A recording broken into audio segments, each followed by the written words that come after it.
हरे कृष्णा। कैसे हैं आप सब। मेरे YouTube चैनल में आपका स्वागत है। षष्ठ स्कंद चौथा अध्याय। दक्ष के द्वारा भगवान की स्तुति और भगवान का प्रादुर्भाव। राजा परीक्षित ने पूछा, भगवान आपने संक्षेप से इस बात का वर्णन किया कि स्वयंभू मनवंतर में देवता, असुर, मनुष्य, सर्प और पशु पक्षी आदि की सृष्टि कैसे हुई। अब मैं उसी का विस्तार जानना चाहता हूँ। प्रकृति आदि कारणों के भी परम कारण भगवान अपनी जिस शक्ति से जिस प्रकार उसके बाद की सृष्टि करते हैं उसे जानने की भी मेरी इच्छा है। सूत जी कहते हैं, शौनक आदि ऋषियों, परम योगी व्यास नंदन श्री सुखदेव जी ने राजर्षि परीक्षित का यह सुंदर प्रश्न सुनकर उनका अभिनंदन किया और इस प्रकार कहा। श्री सुखदेव जी ने कहा, राजा प्राचीन बही के 10 लड़के जिनका नाम प्रचेता था, जब समुद्र से बाहर निकले तब उन्होंने देखा कि हमारे पिता के निवृत्ति परायण हो जाने से सारी पृथ्वी पेड़ों से घिर गई है। उन्हें वृक्षों पर बड़ा क्रोध आया। उनके तपोबल ने तो मानो क्रोध की आग में आहुति डाल दी। बस उन्होंने वृक्षों को जला डालने के लिए अपने मुख से वायु और अग्नि की सृष्टि की। परीक्षित, जब प्रचेताओं की छोड़ी हुई अग्नि और वायु उन वृक्षों को जलाने लगी तब वृक्षों के राजाधिराज चंद्रमा ने उनका क्रोध शांत करते हुए इस प्रकार कहा, महाभाग्यवान प्रचेताओं, ये वृक्ष बड़े दीन हैं। आप लोग इनसे द्रोह मत कीजिए, क्योंकि आप तो प्रजा की अभिवृद्धि करना चाहते हैं और सभी जानते हैं कि आप प्रजापति हैं। महात्मा प्रचेताओं, प्रजापतियों के अधिपति अविनाशी भगवान श्री हरि ने संपूर्ण वनस्पतियों और औषधियों को प्रजा के हितार्थ उनके खान पान के लिए बनाया है।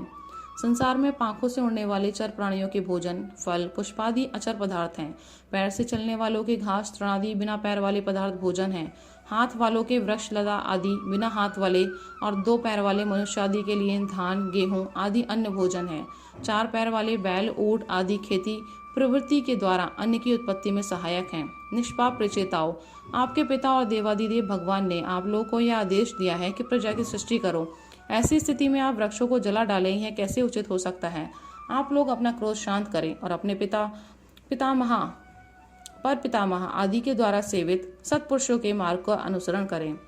जैसे माँ बाप बालकों की, पल के नेत्रों की, पति पत्नी की, गृहस्थ वृक्षों की और ज्ञानी अज्ञानियों की रक्षा करते हैं और इनका हित चाहते हैं, वैसे ही प्रजा की रक्षा और हित का उत्तरदायी राजा होता है। प्रचेताओं, समस्त प्राणियों के हृदय में सर्वशक्तिमान भगवान आत्मा के रूप में विराजमान है। इसलिए आप लोग सभी को भगवान का निवास स्थान समझे। यदि आप ऐसा करेंगे तो भगवान को प्रसन्न कर लेंगे। जो पुरुष हृदय के उबलते हुए भयंकर क्रोध को आत्मविचार के द्वारा शरीर में ही शांत कर लेता है, बाहर नहीं निकलने देता, वह काल क्रम से तीनों गुणों पर विजय प्राप्त कर लेता है। प्रचेताओं, इन दीनहीन वृक्षों को और न जलाइए। जो कुछ बच रहे हैं उनकी रक्षा कीजिए, इससे आपका भी कल्याण होगा। इस श्रेष्ठ कन्या का पालन इन वृक्षों ने ही किया है, इसे आप लोग पत्नी के रूप में स्वीकार कीजिए। परीक्षित, वनस्पतियों के राजा चंद्रमा ने प्रचेताओं को इस प्रकार समझा बुझाकर उन्हें प्रणलोचा अप्सरा की सुंदरी कन्या दे दी और वे वहां से चले गए। प्रचेताओं ने धर्मानुसार उसका पाणी ग्रहण किया। उन्हीं प्रचेताओं के द्वारा उस कन्या के गर्भ से प्राचेतस दक्ष की उत्पत्ति हुई। फिर दक्ष के प्रजा सृष्टि से तीनों लोग भर गए। इनका अपनी पुत्रियों पर बड़ा प्रेम था। इन्होंने जिस प्रकार अपने संकल्प और वीर्य से विविध प्राणियों की सृष्टि की, वह मैं सुनाता हूँ, तुम सावधान होकर सुनो। परीक्षित, पहले प्रजापति दक्ष ने जल, थल और आकाश में रहने वाले देवता, असुर एवं मनुष्य आदि की प्रजा की सृष्टि अपने संकल्प से ही की। जब उन्होंने देखा कि वह सृष्टि बढ़ नहीं रही है, तब उन्होंने विंध्याचल के निकटवर्ती पर्वतों पर जाकर बड़ी घोर तपस्या की। वहाँ एक अत्यंत श्रेष्ठ तीर्थ है, उसका नाम है अघमर्षण। वह सारे पापों को धो बहाता है। प्रजापति दक्ष उस तीर्थ में त्रिकाल स्नान करते और तपस्या के द्वारा भगवान की आराधना करते। प्रजापति दक्ष ने इंद्रियातीत भगवान की हंस गुह नामक स्त्रोत से स्तुति की। उसी से भगवान उन पर प्रसन्न हुए थे। मैं तुम्हें वह स्तुति सुनाता हूँ। दक्ष प्रजापति ने इस प्रकार स्तुति की, भगवान, आपकी अनुभूति, आपकी चित्त शक्ति अमोघ है। आप जीव और प्रकृति से परे, उनके नियंता और उन्हें सत्ता स्फूर्ति देने वाले हैं। जिन जीवों ने त्रिगुणमय सृष्टि की ही वास्तविक सत्य समझ रखा है, वे आपके स्वरूप का साक्षात्कार नहीं कर सके हैं, क्योंकि आप तक किसी भी प्रमाण की पहुंच नहीं है। आपकी कोई अवधि, कोई सीमा नहीं है। आप स्वयं प्रकाश और परात्पर हैं। मैं आपको नमस्कार करता हूँ। यूँ तो जीव और ईश्वर एक दूसरे के सखा हैं तथा इस शरीर में इकट्ठे ही निवास करते हैं, परंतु जीव सर्वशक्तिमान आपके संख्य भाव को नहीं जानता। ठीक वैसे ही जैसे रूप, रस, गंध आदि विषय अपने प्रकाशित करने वाले नेत्र, घ्राण आदि इंद्रिय वृत्ति को नहीं जानते। क्योंकि आप जीव और जगत के दृष्टा हैं, दृश्य नहीं। महेश्वर, मैं आपके श्री चरणों में नमस्कार करता हूँ। देह, प्राण, इंद्रिय, अंतःकरण की वृत्तियाँ, पंच महाभूत और उनकी तन्मात्राएं, ये सब जड़ होने के कारण अपने को और अपने से अतिरिक्त को भी नहीं जानते, परंतु जीव इन सबको और इनके कारण सत्व, रज और तम, इन 3 गुणों को भी जानता है, परंतु वह भी दृश्य अथवा ज्ञेय रूप से आपको नहीं जान सकता, क्योंकि आप ही सबके ज्ञाता और अनंत हैं। इसलिए प्रभु, मैं तो केवल आपकी स्तुति करता हूँ।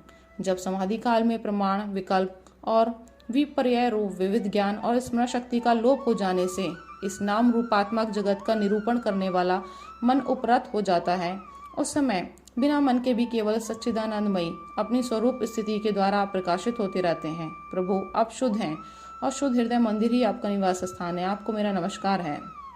जैसे याज्ञिक लोग काष्ठ में छुपे हुए अग्नि को सामिधानी नाम के 15 मंत्रों के द्वारा प्रकट करते हैं, वैसे ही ज्ञानी पुरुष अपनी 27 शक्तियों के भीतर गूढ़ भाव से छिपे हुए आपको अपनी शुद्ध बुद्धि के द्वारा हृदय में ही ढूंढ निकालते हैं। जगत में जितनी विभिन्नताएं दीख पड़ती हैं, वे सब माया की हैं। माया का निषेध कर देने पर केवल परम सुख के साक्षात्कार स्वरूप आप ही अवशेष रहते हैं, परंतु जब विचार करने लगते हैं तब आपके स्वरूप में माया की उपलब्धि निर्वचन नहीं हो सकता, अर्थात माया भी आप ही हैं। अतः सारे नाम और सारे रूप आपके ही हैं।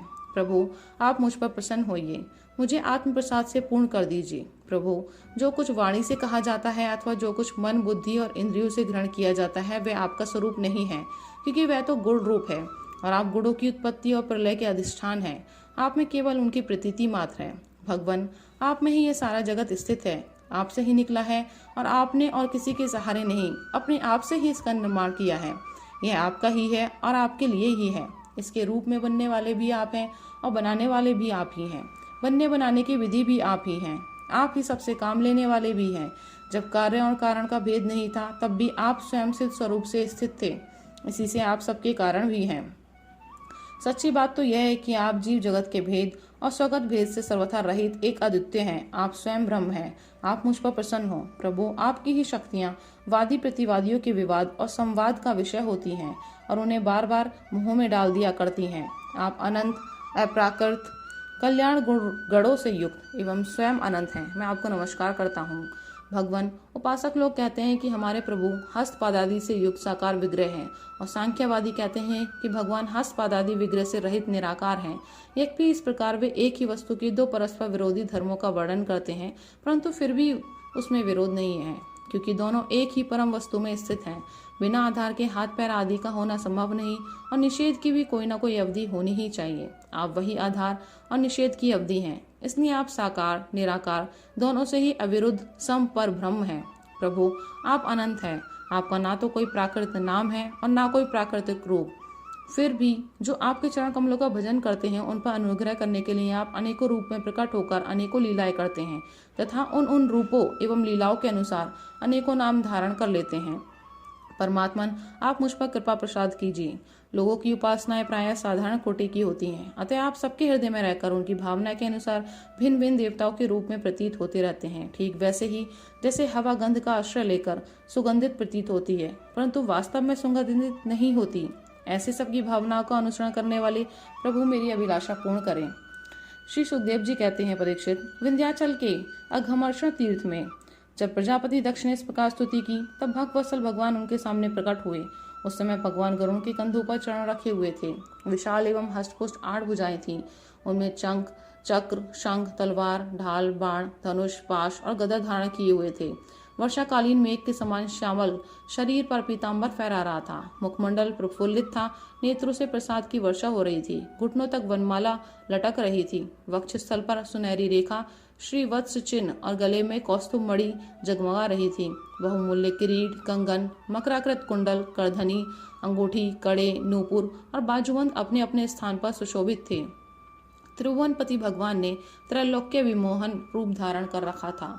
नारद, नंद, सुनंद आदि पार्षद उनके चारों ओर खड़े थे। इंद्र आदि देवेश्वर गण स्तुति कर रहे थे तथा सिद्ध, गंधर्व और चारण भगवान के गुणों का गान कर रहे थे। यह अत्यंत आश्चर्यमय और अलौकिक रूप देखकर दक्ष प्रजापति कुछ सहम गए। प्रजापति दक्ष ने आनंद से भरकर भगवान के चरणों में साष्टांग प्रणाम किया जैसे झरने के जल से नदियां भर जाती हैं, वैसे ही परमानंद के उद्रेक से उनकी एक एक इंद्रिय भर गई और आनंद पर वश हो जाने के कारण वे कुछ बोल न सके। परीक्षित, प्रजापति दक्ष अत्यंत नम्रता से झुककर भगवान के सामने खड़े हो गए। भगवान सबके हृदय की बात जानते ही हैं। उन्होंने दक्ष प्रजापति की भक्ति और प्रजावृद्धि की कामना देखकर उनसे यूं कहा। श्री भगवान ने कहा, परम भाग्यवान दक्ष, अब तुम्हारी तपस्या सिद्ध हो गई, क्योंकि मुझ पर श्रद्धा करने से तुम्हारे हृदय में मेरे प्रति परम प्रेम भाव का उदय हो गया है। प्रजापति, तुमने इस विश्व की वृद्धि के लिए तपस्या की है, इसलिए मैं तुम पर प्रसन्न हूँ, क्योंकि यह मेरी ही इच्छा है कि जगत के समस्त प्राणी अभिवृद्ध और समृद्ध हो। ब्रह्मा शंकर, तुम्हारे जैसे प्रजापति, स्वयंभू आदि मनु तथा इंद्रादि देवेश्वर, ये सब मेरी विभूतियां हैं और सभी प्राणियों की अभिवृद्धि करने वाले हैं। ब्राह्मण, तपस्या मेरा हृदय है, विद्या शरीर है, कर्म आकृति है, यज्ञ अंग है, धर्म मन है और देवता प्राण है। जब यह सृष्टि नहीं थी तब केवल मैं ही था, और वह भी निष्क्रिय रूप में। बाहर भीतर कहीं भी और कुछ न था, ना तो कोई दृष्टा था और न दृश्य। मैं केवल ज्ञान स्वरूप और अव्यक्त था। ऐसे समझ लो मानो सब सुषुप्ति ही सुषुप्ति छा रही हो। प्रिय दक्ष, मैं अनंत गुणों का आधार एवं स्वयं अनंत हूँ। जब गुणमयी माया के क्षोभ से यह ब्रह्मांड शरीर प्रकट हुआ, तब इसमें अयोनिज आदि पुरुष ब्रह्मा उत्पन्न हुए। जब मैंने उनमें शक्ति और चेतना का संचार किया, तब देव शिरोमणि ब्रह्मा सृष्टि करने के लिए उद्धत हुए, परंतु उन्होंने अपने को सृष्टि कार्य में असमर्थ सा पाया। उस समय मैंने उन्हें आज्ञा दी कि तप करो। तब उन्होंने घोर तपस्या की, और उस तपस्या के प्रभाव से पहले पहल तुम 9 प्रजापतियों की सृष्टि की। प्रिय दक्ष, देखो, यह पंचजन प्रजापति की कन्या असिकनी है। इसे तुम अपनी पत्नी के रूप में ग्रहण करो। अब तुम गृहस्थोचित स्त्री सहवास रूप धर्म को स्वीकार करो। यह असिकनी भी उसी धर्म को स्वीकार करेगी, तब तुम इसके द्वारा बहुत सी प्रजा उत्पन्न कर सकोगे। प्रजापति, अब तक तो मानसी सृष्टि होती थी, परंतु अब तुम्हारे बाद सारी प्रजा मेरी माया से स्त्री पुरुष के संयोग से ही उत्पन्न होगी तथा मेरी सेवा में तत्पर रहेगी। श्री सुखदेव जी कहते हैं, विश्व के जीवनदाता भगवान श्री हरि यह कहकर दक्ष के सामने ही इस प्रकार अंतर्धान हो गए, जैसे स्वप्न में देखी हुई वस्तु स्वप्न टूटते ही लुप्त हो जाती है। हरे कृष्णा।